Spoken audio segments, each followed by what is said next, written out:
વિગત તો અમદાવાદ પાસે સરદારધામ ફેઝ 2 નું ₹200 કરોડના ખર્ચે નિર્માણ થયેલા ભવનનું વડાપ્રધાન મોદીના હસ્તે વર્ચ્યુઅલી લોકાર્પણ થવા જઈ રહ્યું છે। સીધા જઈશું।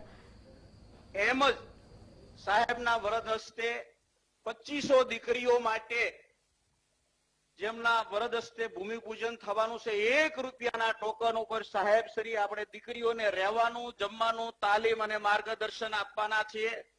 એ ભૂમિપૂજનના પ્રણેતા નરેન્દ્રભાઈ મોદી સાહેબ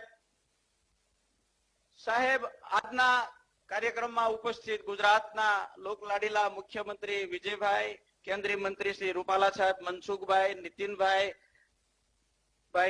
ભૂપેન્દ્રસિંહજી, ઉપસ્થિત પ્રદીપસિંહજી, સૌ મિનિસ્ટર મંત્રીઓ, MP, MLA, ઉદ્યોગિક વેપારી મિત્રો, સામાજિક મિત્રો, આપ સૌને નરેન્દ્રભાઈના સાનિધ્યમાં આવકારતા અને અભિવાદન કરતા ખુશી અને ગર્વ અનુભવું છું।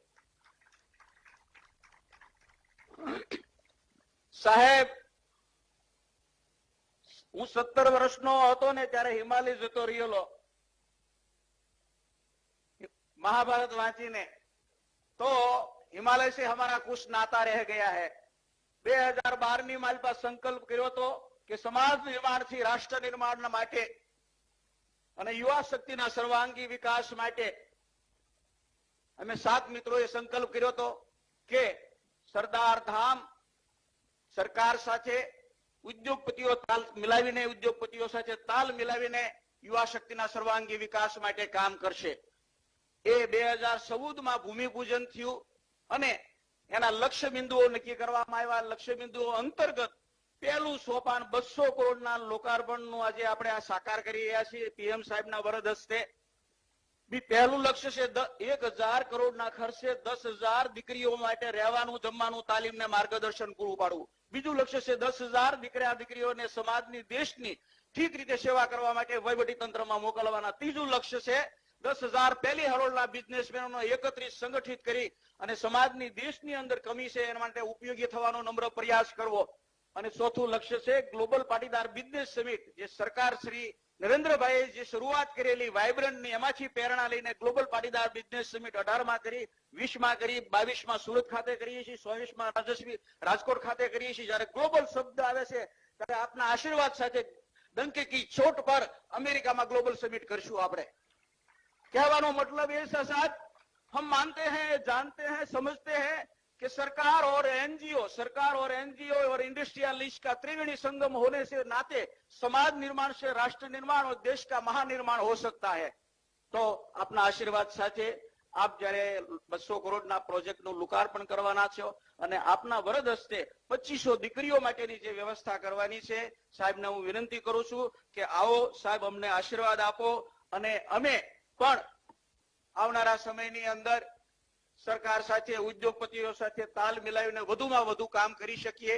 અને એક નવી ડિઝાઇન ચાલી રહી છે સાહેબ અમારા ઉદ્યોગપતિ વેપારી મિત્રો દ્વારા કે પોતાની પાસે જે કઈ કમાણી થાય છે એ ધર્માદાના સ્વરૂપમાં 10% નેટ પ્રોફિટમાંથી યુવા શક્તિના સર્વાંગી વિકાસ માટે અને સ્ત્રી સશક્તિકરણ માટે ફંડ આપવું છે। એ માટે પાટીદાર સમાજ કટિબદ્ધ અને સંકલ્પબદ્ધ છે। વાદા કરતે હે કે નહીં કરતે?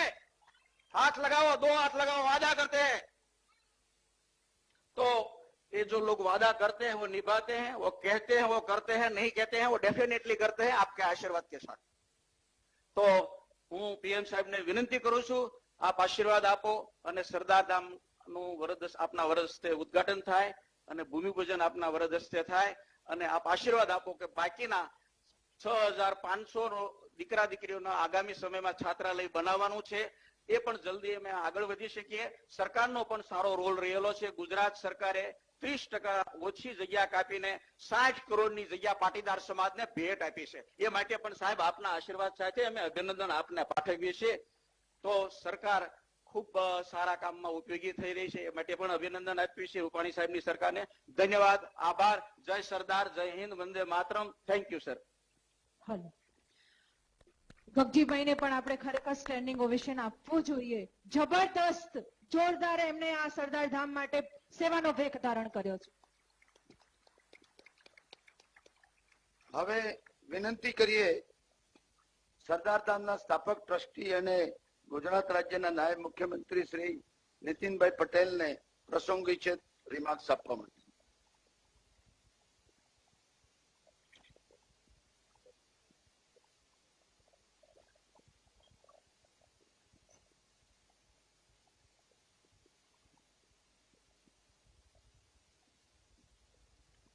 ભારત માતા કી વંદે જય સરદાર.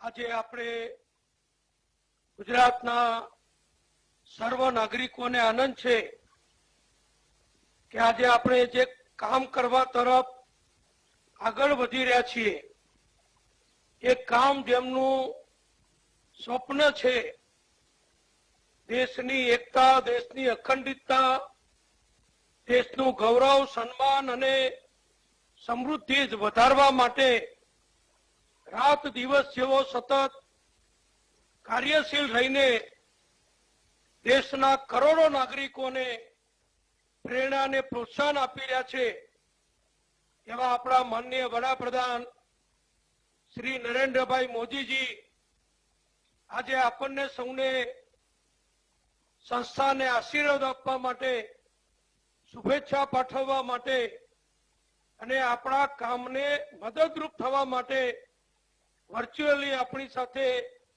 જોડાયા છે એવા આપણા વડાપ્રધાન માનનીય નરેન્દ્રભાઈ મોદીજી, આ પ્રસંગે ઉપસ્થિત ગુજરાતના મુખ્યમંત્રી શ્રી વિજયભાઈ રૂપાણી, અમારા વડીલ માર્ગદર્શક કેન્દ્રીય મંત્રી શ્રી રૂપાલાજી, અમારા આરોગ્ય વિભાગના કેન્દ્રીય મંત્રી માન્ય શ્રી મનસુખભાઈ માંડવિયાજી, અમારા પક્ષના નેતા પ્રમુખ માનનીય સી.આર. પાટીલજી, ઉત્તર પ્રદેશથી ખાસ પધારેલા માનનીય અનુપ્રિયાજી, મંત્રીમંડળના અમારા સૌ સાથી વરિષ્ઠ મિત્રો, પધારેલા સૌ દાનવીરો, મહેમાનો, સંસ્થાને મદદરૂપ થનાર સર્વ મહાનુભાવો, સંસ્થાના પ્રમુખ સેવક શ્રી ગગજીભાઈ, એમના સૌ સાથીઓ અને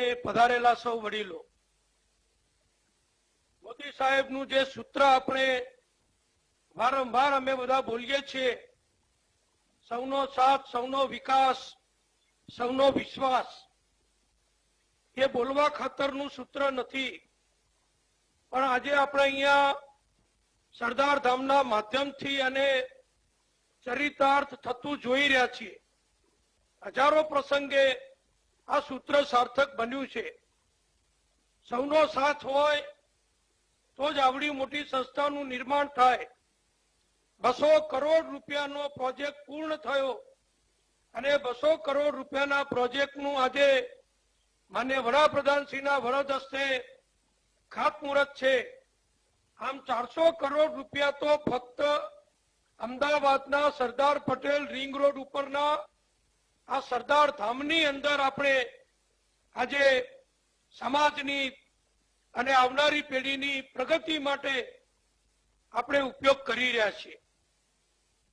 સૌનો સાથ હોય તો સૌનો વિશ્વાસ પણ જોઈએ. તો સૌનો વિશ્વાસ કેળવવો હોય તો એ માટેની પ્રતિબદ્ધતા જોઈએ. આજે મોદી સાહેબે સમગ્ર દેશનો જે વિશ્વાસ પ્રાપ્ત કર્યો છે એ આપણે બધા જોઈ રહ્યા છીએ.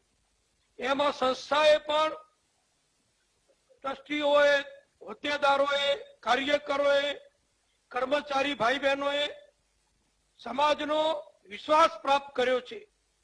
નહીતર 25 કરોડ રૂપિયાના દાન, 11 કરોડનું દાન, 41 કરોડની જમીન કે મિલકતો કોઈ એમને એમ કોઈને આપી દેતું નથી. આ પ્રાપ્ત કરવા માટે વિશ્વાસ પ્રાપ્ત કરવો પડે. એટલે સૌનો સાથ પણ સમાજનો સરદાર ધામે મેળવ્યો છે, સૌનો વિશ્વાસ પણ સરદાર ધામે મેળવ્યો છે અને સૌનો વિકાસ આ ત્રીજો ભાગ છે. મને આનંદ છે કે પાટીદાર સમાજ જ્યારે કોઈ પણ નાનામાં નાના ગામથી માંડી કોઈ પણ જગ્યાએ દુનિયાભરમાં કોઈ કામ હાથ ઉપર લે છે ત્યારે પાટીદાર સમાજ કદી સંકુચિત નથી રહ્યો. પોતાના માટે તો પોતાની રકમ, પોતાનું આવક એ ઘણા સમાજના ઘણા દાનવીરો વાપરે છે, પણ બધાને આનો લાભ મળે, બધા સુખી થાય, સર્વ સંપન્ન થાય, એ કામ આજે સરદાર ધામે હાથ ઉપર લીધું છે. તે દેશના યશસ્વી વડાપ્રધાન શ્રી નરેન્દ્રભાઈ મોદી સાહેબના વરદ હસ્તે રિમોટ કંટ્રોલથી રિમોટ દબાવીને સરદારધામ ભવનનું અને સરદારધામ ફેઝ 2 કન્યા છાત્રાલયનું ભૂમિપૂજનનું વિધિવત રીતે ઉદ્ઘાટન અને ભૂમિપૂજન સંપન્ન કરશે.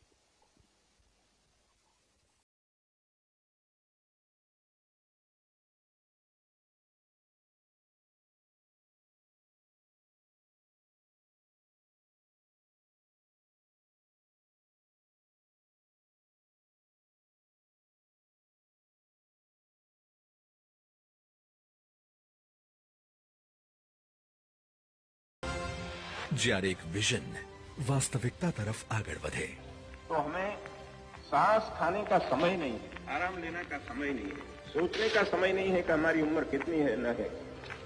रात दिन हमें काम करना है, तब हिंदुस्तान उठ सकता है. જ્યારે એક સંકલ્પ સિદ્ધિ તરફ આગળ વધે, देश की एकता, अखंडता और सार्वभौमिकता को बनाए रखना एक ऐसा दायित्व है जो सरदार वल्लभ भाई पटेल हम हिंदुस्तानियों को सौंप करके गए हैं. हमें ये प्रण करना है कि हम अपने सरदार के संस्कारों को पूरी पवित्रता के साथ आने वाली पीढ़ियों में भी उतारने में कोई कमी नहीं रखेंगे.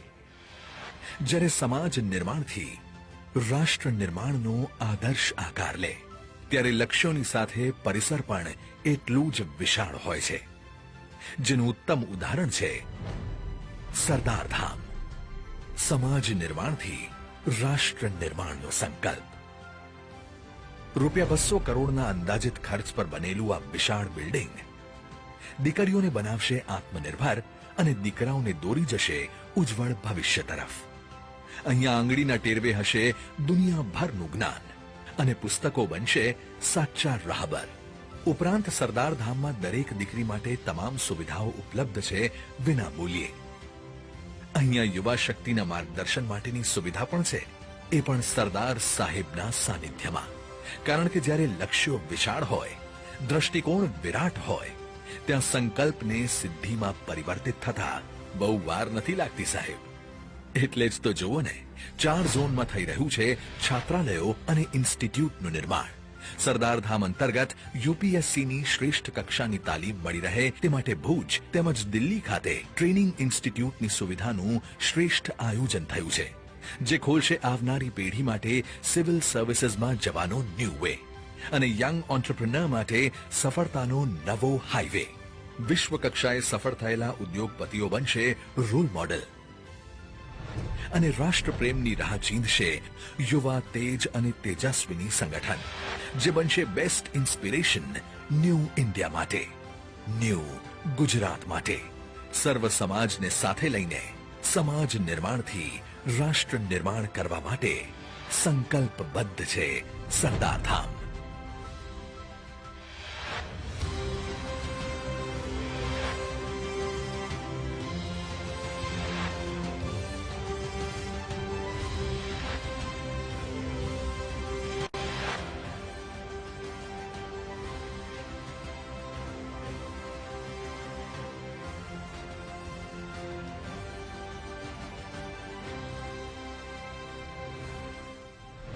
जय सरदार, जय हिंद.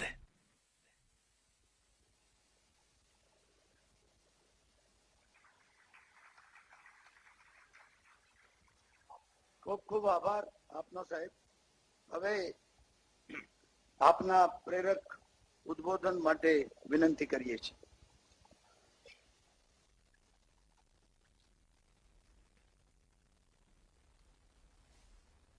નમસ્કાર. કેમ છો બધા? મજામાં? વરસાદ પાણી કેમ છે?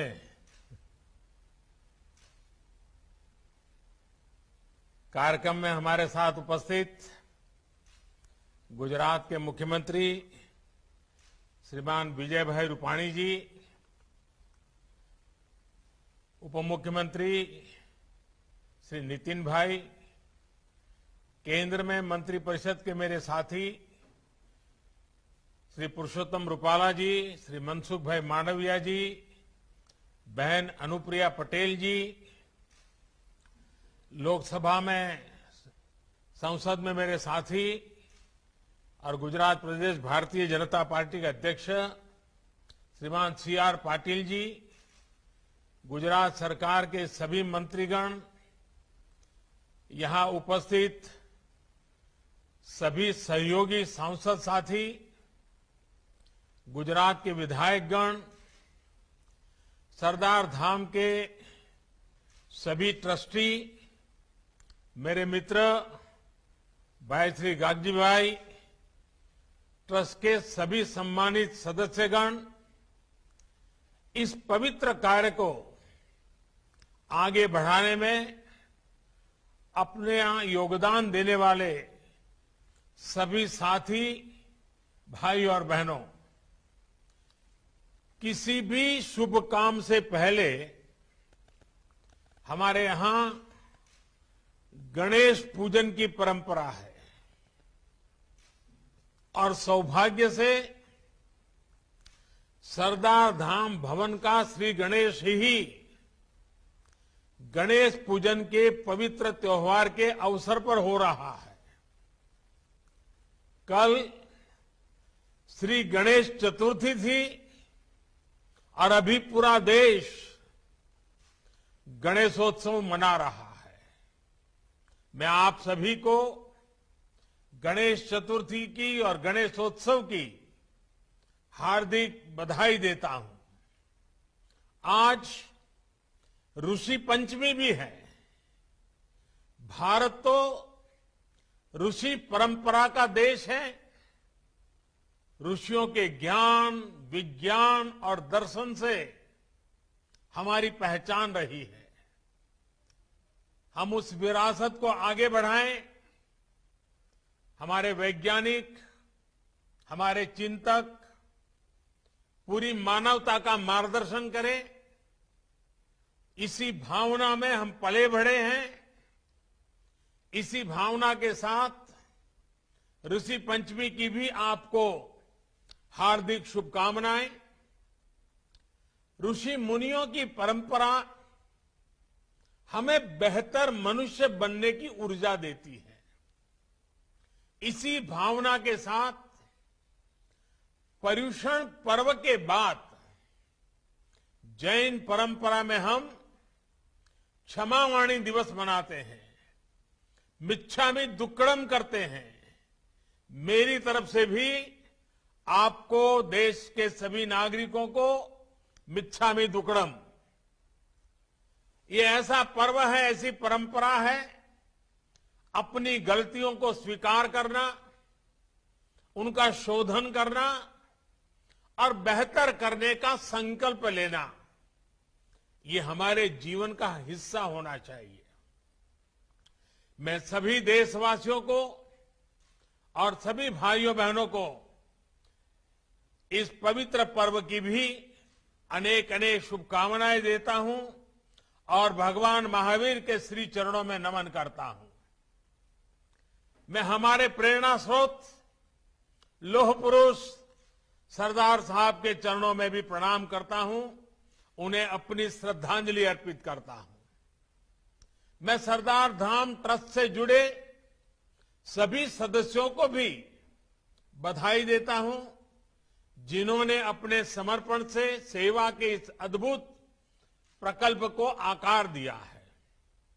आप सभी का समर्पण, आपका सेवा संकल्प अपने आप में एक उदाहरण है। आपके प्रयासों से आज सरदार धाम के इस भव्य भवन के लोकार्पण के साथ ही फेज 2 कन्या छात्रालय का भूमि पूजन भी हुआ है। स्टेट ऑफ आर्ट बिल्डिंग, आधुनिक संसाधनों से युक्त कन्या छात्रालय, आधुनिक लाइब्रेरी, ये सभी व्यवस्थाएं अनेकों युवाओं को सशक्त करेगी। एक और, आप एंटरप्रेन्योर डेवलपमेंट सेंटर के जरिए गुजरात की समृद्ध व्यापारिक पहचान को मजबूत कर रहे हैं, तो वहीं सिविल सर्विस सेंटर के जरिए उन युवाओं को नई दिशा मिल रही है जो सिविल सर्विसेज में या डिफेंस और जुडिशियल सर्विसेज में जाना चाहते हैं। पाटीदार समाज के युवाओं के साथ साथ गरीबों और विशेषकर महिलाओं के सशक्तिकरण पर आपका जो जोर है वो वाकई सराहनीय है। हॉस्टल की सुविधा भी कितनी ही बेटियों को आगे आने में मदद करेगी। मुझे पूरा भरोसा है कि सरदार धाम न केवल देश के भविष्य निर्माण का एक अधिष्ठान बनेगा, बल्कि आने वाली पीढ़ियों को सरदार साहब के आदर्शों को जीने की प्रेरणा भी देगा। और एक बात भी कहना चाहूंगा, आज हम आजादी का अमृत महोत्सव मना रहे हैं। आजादी के 75 साल, ऐसे अवसर पर हम लोग आज देश की आजादी के उस जंग को याद करते हुए प्रेरित हो रहे हैं। लेकिन इस छात्रावास में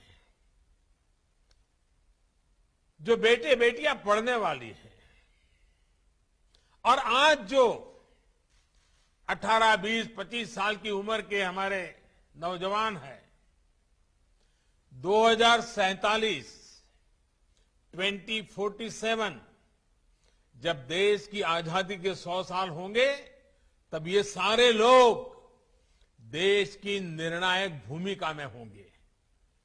आज आप जो संकल्प करेंगे, 2047 में जब आजादी के 100 साल होंगे तब हिंदुस्तान कैसा होगा, इसके संस्कार ऐसी पवित्र धरती पर होने वाले हैं। साथियों, सरदार धाम का आज जिस तारीख को लोकार्पण हो रहा है, वो तारीख जितनी अहम है, उतना ही बड़ा उससे जुड़ा संदेश है। आज 11 सितंबर यानी 9/11 है। दुनिया के इतिहास की एक ऐसी तारीख जिसने मानवता पर प्रहार के लिए भी जाना जाता है। लेकिन इसी तारीख ने पूरे विश्व को काफी कुछ सिखाया भी। एक सदी पहले ये 11 सितंबर 1893 का ही दिन था जब शिकागो में विश्व धर्म संसद का आयोजन हुआ था। आज के ही दिन स्वामी विवेकानंद ने उस वैश्विक मंच पर खड़े होकर दुनिया को भारत के मानवीय मूल्यों से परिचित कराया था। आज दुनिया ये महसूस कर रही है कि 9/11 जैसी वो त्रासदी भी, जिसे भी 20 साल हुए हैं, त्रासदियों का स्थायी समाधान मानवता के उन्हीं मूल्यों से ही होगा। एक और, हमें इन आतंकी घटनाओं के सबक को याद रखना होगा, तो साथ ही मानवीय मूल्यों के लिए पूरी आस्था के साथ प्रयास भी करते रहना होगा। साथियों, आज 11 सितंबर को एक और बड़ा अवसर है। आज भारत के महान विद्वान, दार्शनिक और स्वातंत्र सेनानी सुब्रमण्यम भारती जी की 100वीं पुण्यतिथि है। सरदार साहब जिस एक भारत श्रेष्ठ भारत का विजन लेकर चलते थे, वही दर्शन महाकवि भारती की तमिल लेखनी में पूरी दिव्यता से निखरता रहा है। जब वो कहते थे कि हिमालय हमारा है, तमिलनाडु में रहते थे, और सोच कैसी, और वो कहते थे हिमालय हमारा है। जब वो कहते थे कि गंगा की ऐसी धारा और कहां मिलेगी, जब वो उपनिषदों की महिमा का वर्णन करते थे, तो भारत की एकता को, भारत की श्रेष्ठता को और भव्यता देते थे। सुब्रमण्यम भारती ने स्वामी विवेकानंद से प्रेरणा पाई, श्री अरविंदो से प्रभावित हुए और काशी में रहते हुए अपने विचारों को नई ऊर्जा दी, नई दिशा दी। साथियों, आज इस अवसर पर मैं एक महत्वपूर्ण घोषणा भी कर रहा हूं। बनारस हिंदू यूनिवर्सिटी में सुब्रमण्यम भारती जी के नाम से एक चेयर स्थापित करने का निर्णय किया गया है।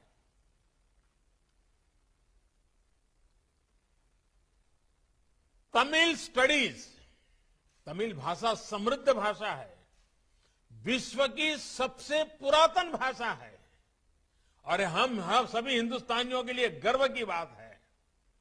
तमिल स्टडीज पर Subramania Bharati chair Banaras Hindu university BHU के फैकल्टी ऑफ आर्ट्स में स्थापित होगी। ये विद्यार्थियों को, रिसर्च फेलोज को उस भव्य भारत के निर्माण में जुटे रहने की निरंतर प्रेरणा देगी, जिसका सपना भारती जी ने देखा था।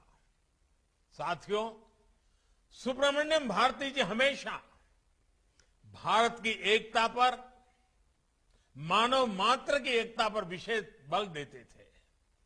उनका ये आदर्श भारत के विचार और दर्शन का अभिन्न हिस्सा है। हमारे यहां पौराणिक काल के दधीच और कर्ण जैसे दानवीर हो, या मध्यकाल में महाराज हर्षवर्धन जैसे महापुरुष, सेवा के लिए सर्वस्व अर्पण करने की इस परंपरा से भारत आज भी प्रेरणा लेता है। ये एक तरह से एक ऐसा जीवन मंत्र है जो हमें सिखाता है कि हम जितना जहां से ले, उससे कई गुना वापस कर दे। हमने जो कुछ भी पाया है वो इसी धरती से पाया है। हमने जो भी प्रगति की है वो इसी समाज के बीच की है, समाज की वजह से की है। इसलिए जो हमें मिला है वो केवल हमारा नहीं है, वो हमारे समाज का भी है, हमारे देश का भी है। जो समाज का है वो हम समाज को लौटाते हैं, और समाज उसे कई गुना करके फिर हमें और हमारी अगली पीढ़ियों को वापस दे देता है।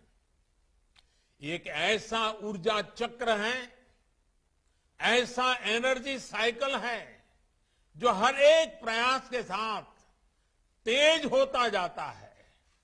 आज आप इसी ऊर्जा चक्र को और गति दे रहे हैं। साथियों, जब हम समाज के लिए कोई संकल्प लेते हैं तो उसकी सिद्धि के लिए समाज ही हमें सामर्थ्य देता है। इसलिए आज एक ऐसे कालखंड में जब हम आजादी का अमृत महोत्सव मना रहे हैं, तो देश ने सबका साथ, सबका विकास, सबका विश्वास के साथ साथ सबका प्रयास का मंत्र दिया है। गुजरात तो अतीत से लेकर आज तक साझा प्रयासों की ही धरती रही है।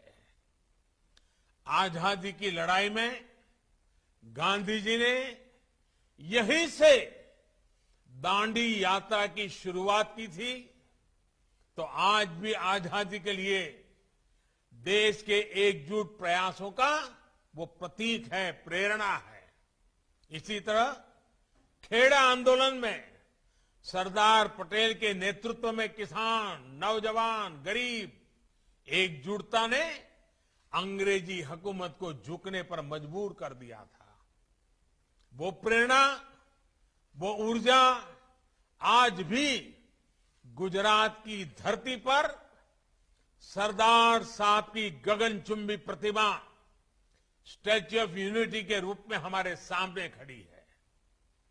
कौन भूल सकता है कि जब स्टैच्यू ऑफ यूनिटी का विचार गुजरात ने सामने रखा था तो किस तरह पूरा देश इस प्रयास का हिस्सा बन गया था।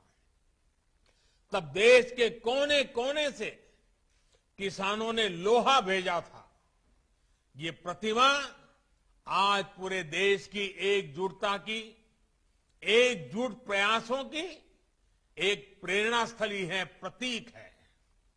भाइयों और बहनों, सहकार से सफलता की जो रूपरेखा गुजरात ने पेश की, उनमें देश साझेदारी भी बना और आज देश को उसका लाभ भी मिल रहा है। मुझे खुशी है कि सरदार डाम ट्रस्ट ने भी सामूहिक प्रयासों से अपने लिए अपने 5 और 10 सालों के लक्ष्य तय किए हैं। आज देश भी अपनी आजादी के 100 सालों के सपनों को पूरा करने के लिए ऐसे ही लक्ष्यों को लेकर आगे बढ़ रहा है। सरकार में अब एक अलग सहकारिता मंत्रालय का गठन भी किया गया है। किसानों, नौजवानों को सहकार की शक्ति का पूरा पूरा लाभ मिल सके, इसके लिए जरूरी उठाए जा रहे हैं। समाज के जो वर्ग, जो लोग पीछे छूट गए हैं, उन्हें आगे लाने के लिए सतत प्रयास हो रहा है। आज एक और दलितों, पिछड़ों के अधिकारों के लिए जिम्मेवारी के साथ अनेक काम हो रहे हैं, तो वहीं आर्थिक आधार पर पिछड़ गए सवर्ण समाज के लोगों को भी 10% आरक्षण दिया गया है। इन नीतियों का ही परिणाम है कि आज समाज में एक नया आत्मविश्वास पैदा हो रहा है। साथियों, हमारे यहां कहा जाता है, सत विद्या यदि का चिंता वरा कोदर पूर्ण, अर्थात जिसके पास विद्या है, ज्ञान और कौशल है, उसे अपनी आजीविका के लिए, जीवन की प्रगति के लिए चिंता नहीं करनी पड़ती। सक्षम व्यक्ति अपनी प्रगति के लिए खुद ही रास्ते बनाता है। मुझे खुशी है कि सरदार डाम ट्रस्ट द्वारा शिक्षा और कौशल पर बहुत जोर दिया जा रहा है। हमारी नई राष्ट्रीय शिक्षा नीति का भी इस बात पर विशेष फोकस है कि हमारी शिक्षा कौशल बढ़ाने वाली होनी चाहिए। भविष्य में मार्केट में कैसी स्किल की डिमांड होगी, फ्यूचर वर्ल्ड में लीड करने के लिए हमारे युवाओं को क्या कुछ चाहिए होगा, राष्ट्रीय शिक्षा नीति स्टूडेंट्स को शुरुआत से ही इन ग्लोबल रियलिटीज के लिए तैयार करेगी। आज स्किल इंडिया मिशन भी देश की बड़ी प्राथमिकता है। इस मिशन के तहत लाखों युवाओं को अलग अलग स्किल सीखने का अवसर मिला है। वो आत्मनिर्भर बन रहे हैं। नेशनल अप्रेंटिसशिप प्रमोशन स्कीम के तहत युवाओं को पढ़ाई के साथ साथ स्किल डेवलपमेंट का अवसर भी मिल रहा है और उनकी आमदनी भी हो रही है। मानव कल्याण योजना और ऐसी ही दूसरी अनेकों योजनाओं के जरिए गुजरात खुद भी इस दिशा में तेजी से प्रयास कर रहा है और इसके लिए मैं गुजरात सरकार को बहुत बहुत बधाई भी देता हूं। कई सालों के लगातार प्रयासों का परिणाम है कि गुजरात में आज जहां एक और स्कूल ड्रॉप आउट रेट 1% से भी कम हो गया है, वहीं अलग अलग योजनाओं में लाखों युवाओं को स्किल डेवलपमेंट के जरिए नया भविष्य मिल रहा है। गुजरात के युवाओं में एंटरप्रेन्योरशिप तो स्वाभाविक ही होती है। स्टार्टअप इंडिया जैसे अभियान से आज गुजरात के युवाओं की इस प्रतिभा को एक नया इकोसिस्टम मिल रहा है। मुझे बताया गया है कि सरदार धाम ट्रस्ट भी हमारे युवाओं को ग्लोबल बिजनेस से जोड़ने के लिए कई प्रयास कर रहा है। वाइब्रेंट गुजरात समिट के जरिए जो शुरुआत कभी गुजरात ने की थी, ग्लोबल पाटीदार बिजनेस समिट उन लक्ष्यों को आगे बढ़ाएगी। पाटीदार समाज की तो पहचान ही रही है, ये जहां कहीं भी जाते हैं वहां के व्यापार को नई पहचान दे देते हैं। आपका ये हुनर अब गुजरात और देश में ही नहीं, पूरी दुनिया में पहचाना जाने लगा।